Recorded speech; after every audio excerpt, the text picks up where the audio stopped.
Hello guys, ഇന്ന് എൻ്റെ അമ്മ നാട്ടിൽ നിന്ന് വന്നിട്ടുണ്ടായിരുന്നു കേട്ടോ. അമ്മായിമ്മയ്ക്ക് ഞാൻ തന്നെ ചിക്കൻ കറി വെച്ച് കൊടുക്കാമെന്ന് പറഞ്ഞുകൊണ്ട് അടുക്കളയിൽ കയറി ചിക്കൻ കെട്ടിയും തന്നെ വെച്ച് കൊടുക്കാമെന്ന് പറഞ്ഞു. എൻ്റെ അമ്മയ്ക്കാണെങ്കിൽ അവൻ വെക്കുന്ന ചിക്കൻ കറിയാണ് ഇഷ്ടം. എൻ്റെ വീട്ടിലെ ചിക്കൻ കറി എക്സ്പെർട്ടും അവൻ തന്നെയാണ്. ഞാൻ ചിക്കൻ കറി അങ്ങനെ വെക്കാറില്ല കേട്ടോ. ചിക്കനും ബീഫും എനിക്കറിയില്ല. ഞാൻ ഈ പച്ചക്കറി ഐറ്റംസ് ആണ് കൂടുതലായിട്ട് ഉണ്ടാക്കുന്നത്.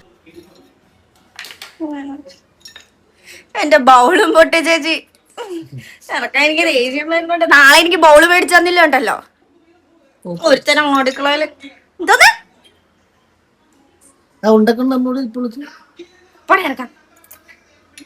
നിന്റെ കണ്ണു ഞാൻ പോണ്ടല്ലോ. എത്ര ബോള് പൊട്ടിച്ചെന്നറിയാമോ? 2 ബോളി പഞ്ചസാരക്കിനെ എപ്പോ അടുക്കള കയറ്റിയാലും ഇത് തന്നെ അവസ്ഥ. ഉണ്ടാക്കുന്നതിന് രുചി ഉള്ളതുകൊണ്ട് അങ്ങോട്ട് കയറ്റുന്ന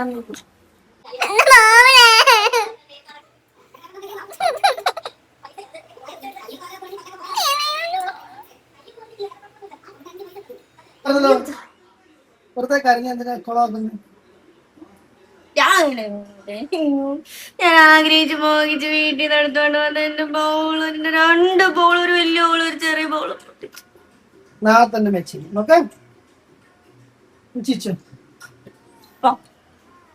എനിക്ക് എന്നാത്തിന്റെ കേടായിരുന്നു ഇവനെ കയറ്റി അടുക്കളയിൽ നിന്ന് പടിപിടിപ്പിക്കാൻ വേണ്ടിയിട്ട് എൻ്റെ പാത്രം മുഴുവൻ പൊട്ടിച്ചളഞ്ഞു. എനിക്ക് അടുത്ത ദിവസം അടുത്ത പാത്രം അങ്ങോട്ട് മേടിച്ച് തരാമെന്ന് പറഞ്ഞുകൊണ്ട് മാത്രം ഞാൻ വെറുതെ വിട്ടേ. ബൗള് വാങ്ങിച്ചു തന്നില്ലെങ്കിൽ കമ്പനിയുടെ യുദ്ധം വരാൻ പോകുന്നതേ ഉള്ളൂ. പിന്നെ എന്നെ സോപ്പിടാൻ വേണ്ടിയിട്ട് എനിക്ക് പപ്സ് ഒക്കെ തന്ന് എന്നെ സമാധാനിപ്പിക്കാൻ നോക്കുകയാണ്. അങ്ങനെ പപ്സ് ഒന്നും കാണിച്ച് എന്നെ വീഴ്ത്താന്ന് വിചാരിച്ചു. അങ്ങനെ ഒരു പപ്സിലൊന്നും വീഴുന്നവളല്ലേ ഈ പ്രവീണ പ്രകാശ്. ഇന്നത്തെ വീഡിയോ ഇത്രയേ ഉള്ളൂ. ഇതിന്റെ ഫുൾ വീഡിയോ പുറകെ വരുന്നുണ്ട്.